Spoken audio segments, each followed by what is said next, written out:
یہ ہے مقبوض بلوچستان۔ آج ہفتہ 8 فروری سال 2025 ہے۔ بلوچستان ٹوڈے سے آج کے علاقائی خبروں کے ساتھ میں ہوں آپ کا میزبان الیاس بلوچ۔ خوزدار سے اغوا ہونے والی خاتون کی بازیابی کے لیے دوسرے روز بھی پہیہ جام رہا، جبکہ خوزدار اور زہری میں شہر بازار بند کر دیے گئے۔ اسما بلوچ کا اغوا ناقابل برداشت ہے، اغوا کاروں اور سہولت کاروں کے خلاف فوری کارروائی کی جائے، سردار اختر جان مینگل۔ کراچی بلوچ طالب علم پاکستانی فورسز ہاتھوں جبریل لاپتہ، جبکہ تربت سے لاپتہ 2 افراد بازیاب ہو گئے ہیں۔ خاران جبری گمشدہ 2 بھائیوں کی بازیابی کے لیے ریڈ زون میں دھرنا تیسرے دن بھی جاری رہا۔ تربت بلوچ اسکالر اللہ داد بلوچ کے قتل خلاف آج 4 بجے بلوچ یکجہتی کمیٹی کی جانب سے اہم پریس کانفرنس میں اعلان کیا جائے گا۔ کوئٹہ پیر محمد روڈ پر فائرنگ سے نجی کمپنی کا چوکیدار ہلاک۔ تربت ناصر آباد میں مسلح افراد کی فائرنگ سے امام بخش ولد عمر نامی شخص ہلاک ہوا۔ گوادر بس حادثہ، ڈرائیور فیصل ہلاک، متعدد زخمی ہو گئے۔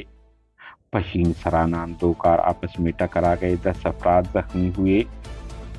خوزدار خاتون کے اغوا خلاف خوزدار اور زہری بازار جمعے کے روز مکمل بند رہے، جبکہ شاہراہ دوسرے روز بھی بند رہا۔ دوسری جانب وڈ، وندیر، اتھل، مستنگ دشت کے مقامات پر بھی شاہراہیں بند رہے۔ بلوچ یکجہتی کمیٹی نے آج تفتان، نوکنڈی اور دال بندین بازار شہر بند کرنے کا اعلان کر دیا ہے۔ آپ کو علم ہے، جمعرات کی رات پاکستانی فورسز کے بنائے گئے ڈیتھ اسکواڈ کے کارندوں نے ایک خاتون کو پولیس لائن سے اغوا کر کے لے گئے تھے، جس کے بعد وہ لاپتہ ہیں۔ لواحقین کا الزام ہے کہ انہیں سردار ثناء اللہ کے نائبوں نے اغوا کر لیا ہے۔ پاکستانی فورسز نے کراچی سے ایک بلوچ نوجوان کو اغوا کر کے نامعلوم مقام منتقل کر دیا، جس کی شناخت حسن خان ولد کیپٹن جلیل کے نام سے ہوا ہے۔ ذرائع کے مطابق شہرک تربت کے رہائشی اور لوامس انٹر کالج اتھل کے طالب علم کو گزشتہ رات کراچی میں ان کے رہائش گاہ سے فورسز نے حراست میں لے کر لاپتہ کر دیا ہے۔